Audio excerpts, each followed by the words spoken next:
Hai, ini Hana punya cerita. Kamu sedang mendengarkan If You Can See Me, part 19. Silahkan pasang earphone-nya dulu ya. Sini, aku temanin tidur. Di perempatan jalan menuju rumah, Thomas berhenti karena melihat sesuatu di kejauhan. Aku berhenti dan memandangnya. Ada apa? Vivian, kau tahu coffee shop yang di persimpangan itu? Tanya Thomas sembari menunjuk coffee shop yang ia maksud. Aku memperhatikan beberapa saat. Gedung di sudut persimpangan yang dicat berwarna kuning. Oh, aku melihatnya ketika ke supermarket, jawabku. Kau pernah ke sana? Tanyaku. Thomas menggeleng. Belum, kapan-kapan ayo minum kopi di sana, ajaknya. Namanya keren sekali, Bonnie and Clyde, ceritanya. Aku tertegun mendengar nama itu. Hah? Bukankah mendengarnya saja sudah membuat jantungmu berdebar? Canda Thomas. Mataku memandang ke arah coffee shop itu. Ayo, dingin sekali, ajak Thomas dan mempercepat langkah kami. Hari itu, aku melangkah di trotoar sembari berbicara dengan ibu di telepon. Sayang, kok baik-baik saja? Tanya ibu di seberang. Bibirku membentuk senyuman. Ya bu, aku sudah kembali terbiasa di sini, ucapku. Rasanya seperti kembali ke rumah. Ibu menghembuskan nafas berat. Haruskah ibu pindah juga ke sana? Kakekmu semakin menyebalkan saja, gerutunya. Aku tertawa kecil dan berhenti di pinggir jalan menunggu lampu penyeberangan menjadi hijau. Ibu tidak akan lama di sini. Sebelumnya juga ibu pernah bilang akan pindah kemari, tapi bahkan tidak sampai sebulan di sini. Ucapku lucu. Habis di sana terlalu aneh. Sangat aneh melihat pria dan pria berpacaran, ucap ibu. Aku melihat lampu penyeberangan berubah hijau. Bu, sudah dulu ya, nanti hubungi lagi, ucapku sembari berjalan. Lalu memutuskan telepon. Ketika memasukkan ponsel ke tas, aku perlu menyibak sedikit rambut yang kubiarkan panjang selama setahun terakhir. Aku menoleh ke coffee shop yang waktu itu dibicarakan Thomas. Mataku berhenti cukup lama pada nama yang tertera di atas pintu masuk yang terbuat dari rangkaian lampu berwarna merah untuk Bonnie dan biru untuk Clyde. Dari kaca etalasenya, aku bisa melihat tatanan di dalam sangat nyaman. Namun, aku punya tempat lain untuk didatangi hari itu. Keesokan harinya, Thomas kembali berjalan denganku menuju rumah. Ia melirikku kembali berjalan. Kau sudah baik-baik saja sekarang? Tanyanya. Aku tertegun memandangnya. Thomas tersenyum. Kau terlihat terlalu baik-baik saja. Kau tahu? Tanyanya. Aku memandang ke bawah. Apa aku tidak tahu apakah aku baik-baik saja? Aku hanya berusaha melanjutkan hidupku. Thomas memeluk lenganku sembari berjalan. Aku sudah menunggu hingga kau berbicara. Tapi kau sama sekali tidak memulainya. Sudah setahun. Aku hanya ingin tahu, apa kau baik-baik saja? Ia memastikan. Aku berpikir sejenak. Memikirkannya membuat kedua mataku digenangi air. Langkahku terhenti. Thomas menatapku dalam. Bulir air mataku berjatuhan begitu saja. Aku bahkan tidak tahu bagian mana yang membuatku menangis. Karena Direktur Park Sung Joon, kejadian yang membuatku nyaris mati, atau Park Sung Hoon. Thomas memegang kedua sisi lenganku dan menatapku dalam. Hei, tidak apa-apa. Kau bisa menangisinya paling tidak sekali, ucapnya hangat. Mataku bergerak naik memandang matanya. Sepertinya, ucapku di tengah tangis. Aku merindukannya, Thomas. Thomas tersenyum tipis, lalu menarikku ke dalam pelukan hangatnya.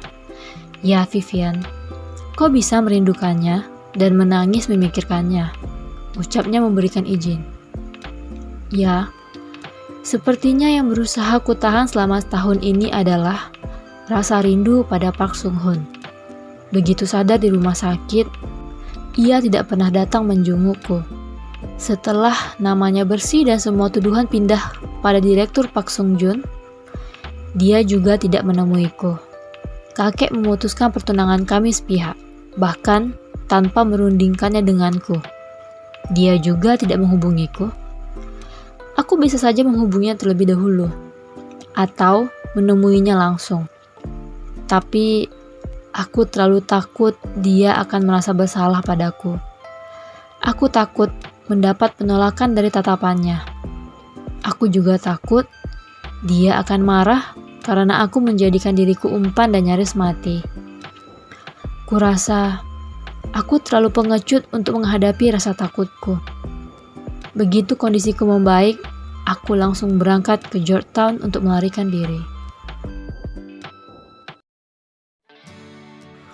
Vivian! Vivian! Thomas memanggilku seperti sedang bernyanyi seriosa. Aku datang, jawabku sembari keluar dari pintu dan menguncinya. Thomas cengengesan melihatku muncul. Thomas merangkulku. Jangan khawatir, aku akan menghiburmu hari ini. Aku tertawa. Oh, aku khawatir mendengarnya, candaku. Kami berjalan di trotoar sambil membicarakan beberapa hal. Yang selalu kusenangi dari kota kecil ini adalah kau bisa kemana-mana berjalan kaki. Oh, kau ingin ke sana dulu? Tanya Thomas ketika kami menunggu lampu penyeberangan menjadi hijau. Aku memandang coffee shop itu. Ini bagus, ucapku setuju. Kami menyeberangi jalan dan memasuki coffee shop itu untuk pertama kalinya. Wah, interiornya keren, puji Thomas sembari berjalan masuk. Harus kuakui, interiornya sangat keren. Ada kumpulan buku di raknya. Ayo, duduk di sana, ajak Thomas dan duduk di kursi dekat rak buku. Aku ikut duduk bersamanya. Thomas memperhatikan rak buku dan berkerut. Vivian, itu tulisan Korea? Tanyanya. Aku menoleh ke rak dan menemukan beberapa buku dengan sampul bertuliskan bahasa Korea. Oh, benar, ucapku sembari bangkit dan mengambil salah satu buku. Thomas memperhatikan dari tempat duduk. Apa arti tulisannya? Aku tersenyum lucu. Ini tentang membuka usaha coffee shop, jawabku, lalu membaca judul yang lain juga. Wah, sepertinya pemiliknya belajar sangat giat. Oh, aku suka itu, ucap Thomas kagum. Lelaki pekerja keras. Dahiku berkerut dan memandangnya lucu. Dari mana kau tahu pemiliknya pria? Thomas geleng-geleng kepala. Kau tidak mengerti apapun tentang pria, ucapnya seperti seorang expert.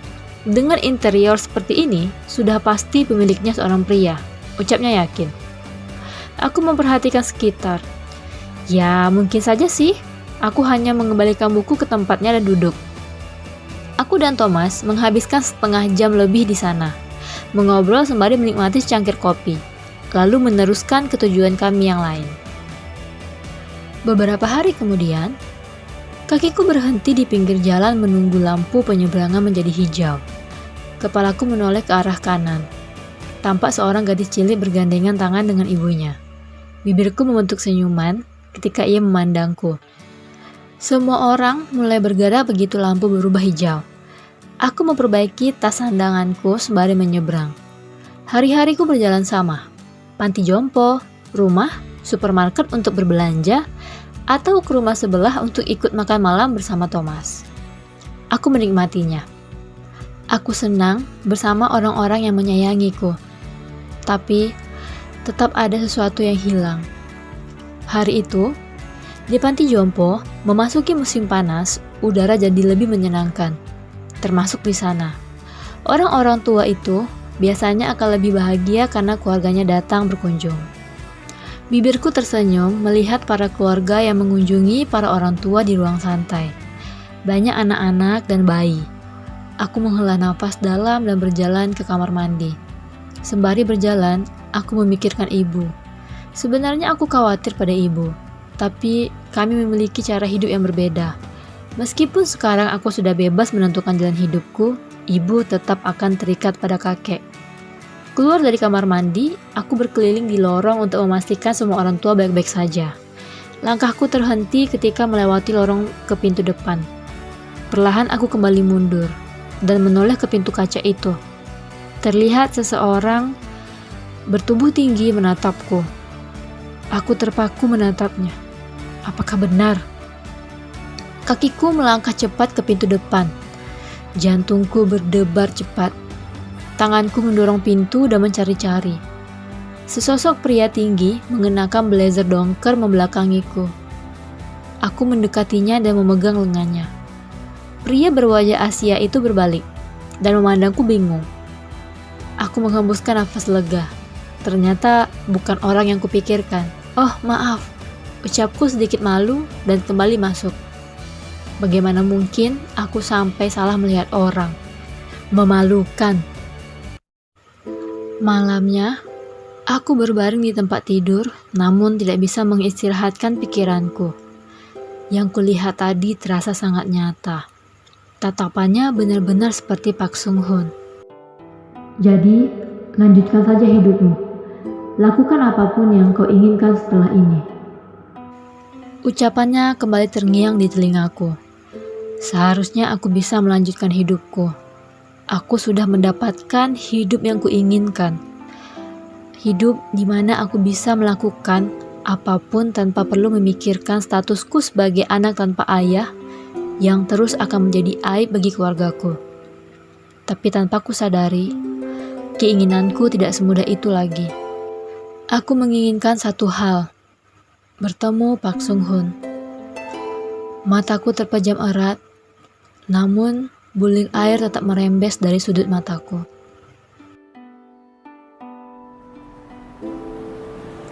Akhir pekan berikutnya, aku melangkah pelan membawa kantung belanjaan. Aku menghitung langkahku dari supermarket tadi. Perhatianku teralih ketika sudah sampai di persimpangan. Lalu berhenti di pinggir jalan menunggu lampu penyeberangan. Aku terkejut melihat seorang anak terjatuh karena ingin menjangkau tas belanjaanku. "Oh, kau baik-baik saja?" tanyaku sembari berjongkok dan membantunya bangkit. Ibu si anak menggandeng tangan anaknya. "Oh, maaf, dia suka memegang apapun yang dia lihat," ucapnya menyesal. Aku tersenyum dan menggeleng. Sembari berdiri, tanganku mengelus kepala anak kecil itu. Saat itu, pandanganku malah bertemu dengan seseorang yang berdiri tak jauh di belakang ibu dan anak tadi. Seseorang bertubuh tinggi, mata bundar dan wajah panjang, mengenakan kemeja berwarna oranye dan celana panjang semata kaki. Rambutnya klimis, kedua matanya menatapku. Apakah aku sedang berhalusinasi lagi? Apakah aku melihat orang yang nyata? Sudut pandang Pak Sung Hoon. Mataku terbuka dalam kegelapan. Entah mengapa aku mendapatkan firasat yang tidak enak. Ada apa ini? Perlahan aku bangkit sembari memperhatikan sekitar. Saat itu, aku teringat Nona Hyun Jin yang tidur di sebelah. Aku turun dari tempat tidur, pelan-pelan, tanganku menjangkau senapan berburuku yang terpajang di dinding. Aku hendak memeriksa pelurunya, tapi jika aku melakukan itu, akan terdengar suara yang cukup besar. Akhirnya, aku memutar gagang pintu dan mengintip keluar. Aku terkejut melihat Kak Sung Jun di depan pintu kamar Nona Hyun Jin. Seluruh tubuhku merinding melihat ia tersenyum pada pintu. Aku menelan ludah dan keluar di ambang pintu dengan senapan tertodong ke depan. Paling tidak, itu sudah cukup mengintimidasinya. Kak Sung Jun menoleh ke arahku. Senyuman mengerikan itu masih terpampang di wajahnya. Aku memberi isyarat padanya dengan ujung senapan agar pergi. Perlahan Kak Sung Jun, yang ternyata tidak mengenakan alas kaki, mundur hingga ke anak tangga yang pertama dengan kedua tangan terangkat tanda menyerah. Klik! Mataku spontan menoleh ke pintu kamar Nona Hyun Jin. Ternyata dia belum tidur. Apa dia mendengar apa yang kami lakukan? Aku menatap Kak Sung Jun yang tampak senang.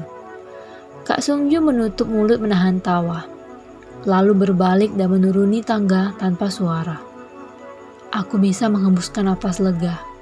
Setelah memastikan Kak Sung Jun tidak akan kembali, aku masuk ke kamar lagi.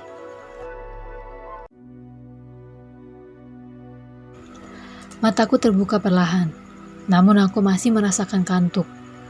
Seperti aku telah tidur untuk waktu yang lama. Kak, samar-samar telingaku mendengar seseorang berbicara. Sepertinya sangat familiar. Kak Sunghun! Pandanganku semakin fokus dan menangkap sosok wajah di depan wajahku. Sunghyun? Kak, kau sudah baik-baik saja? Tanya Sunghyun cemas. Mataku berkedip-kedip beberapa saat, memastikan pandanganku benar. Lalu mengendarkan pandangan ke sekitar. Dahiku berkerut tak mengerti. Ini klinik milik temanku, Kak. Keadaanmu sangat buruk, ucap Sunghyun menjelaskan. Benar saja. Sebuah tabung infus terhubung ke tanganku. Juga aku mengenakan seragam pasien. Apa yang terjadi? Kenapa aku di sini? Tanyaku. Masih sedikit bingung dengan apa yang terjadi. Sunghyun tampak ragu untuk berbicara awalnya. Kak, ucapnya berat. Kak Sungjun sudah tertangkap. Butuh waktu beberapa detik untuk otakku mencerna ucapan Sunghyun. Mataku membesar dan bergerak bangkit. Erangku sembari memegang perut bagian kiri. Kak! Sunghyun menatahanku. Terjadi infeksi di lukamu, Kak. Jangan bergerak dulu. Namun pikiranku tidak ke luka itu sekarang. Aku menatap Sunghyun dan menarik kerah bajunya. Di mana Lee Hyunjin? Tanyaku. Sunghyun menelan ludah. Kak, ia berusaha melepaskan tanganku dari kerah bajunya. Di mana dia, Sunghyun? Tanyaku penuh tekanan. Sunghyun memandang ke bawah. Bibirnya bergetar takut. Alarm bahaya terdengar di telingaku. Sesuatu yang buruk pasti sudah terjadi. Apa yang terjadi? Bagaimana Kak Sungjun bisa tertangkap? Tanyaku. Polisi memergokinya melakukan pembunuhan lagi, ucap Sunghyun gagu. Dahiku berkerut. Di mana? Bagaimana caranya? Sunghyun menatapku takut. Rumah pondok. Duar! Petir menyambar di telingaku. Dengingan keras berputar-putar di kedua telingaku selama hampir 1 menit. Tanganku yang memegang kerah baju Sunghyun mengendur. Tanpa dijelaskan, aku sudah mengerti siapa yang menjadi korban Kak Sungjun. Aku akan membersihkan namamu. Gadis itu, aku tidak percaya ia seberani itu. Kak, Lee Hyunjin tidak mati, ucap Sunghyun memberitahu. Mataku menatap Sunghyun tak percaya. Dia tidak mati? Sunghyun mengangguk berat. Aku menghembuskan nafas panjang sembari memejamkan mata. Tak lama aku kembali menatap Sunghyun. Di mana dia sekarang? Sunghyun tampak berat untuk berbicara. Lee Hyunjin belum sadar. Lanjutnya berat. Aku terpaku mendengar jawaban adikku. Perlu waktu cukup lama bagiku untuk mengerti. Kakiku terasa berat melangkah di lorong VIP rumah sakit. Sunghyun yang mengikutiku menarik tanganku. Kak, langkahku terhenti namun tidak berbalik. Kak, sebaiknya kita tidak ke sana. Bisa-bisa keluarganya meluapkan kemarahannya pada kita, ucap Sunghyun khawatir. Aku menepis tangan Sunghyun. Aku hanya ingin melihatnya, ucapku datar. Lalu kembali berjalan. Akhirnya aku tiba di depan pintu sebuah kamar VIP dengan nama pasien Lee Hyunjin. Aku terpaku di depan pintu. Tanganku terulur ke pegangan pintu namun aku terlalu takut untuk membukanya. Mataku mencuri pandang ke dalam melalui lubang kaca transparan di pintu. Ketika aku datang hari itu, sudah berlalu 2 hari setelah kejadian di rumah pondok. Aku sendiri baru tersadar di klinik sehari setelahnya. Tidak tahu berapa banyak dosis obat tidur yang Nona Hyunjin berikan padaku. Sunghyun memegang bahuku dari belakang. Kak, pintanya. Satu-satunya yang bisa kulihat ke dalam adalah kaki seorang pasien di tempat tidur. Sama sekali tidak bergerak. Juga, sesekali ibu dari Nona Hyunjin terlihat sedang menangis di sebelah tempat tidur putrinya. Tanganku yang memegang pegangan pintu jatuh ke bawah. Takut adalah hal wajar yang akan dirasakan manusia. Tapi tidak akan seberat itu ketika kau menghadapinya. Aku yang mengatakan itu. Tapi, tidak bisa menghadapi rasa takutku sendiri. Apa yang terjadi setelah aku masuk? Semua orang pasti akan menyalahkanku atas apa yang terjadi. Tidak, bukan itu yang kutakuti. Aku takut Lee Hyunjin tidak ingin bertemu denganku setelah apa yang terjadi. Bagaimana jika ternyata dia tidak kembali sadar? Bagaimana jika dia benar-benar menjadi korban pembunuhan Kak Sung Joon? Bagaimana jika tidak ada lagi Lee Hyunjin, Boniku? Aku berusaha keras menahan air yang menggenang di mataku. Mataku terpejam erat beberapa saat. Tak lama, mataku kembali terbuka dan memandang ke celah di pintu lagi. Aku tidak pernah tahu aku sepengecut itu hingga memutuskan untuk berbalik dan berjalan pergi.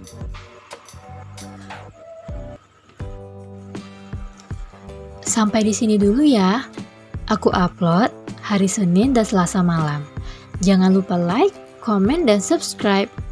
Sweet dream.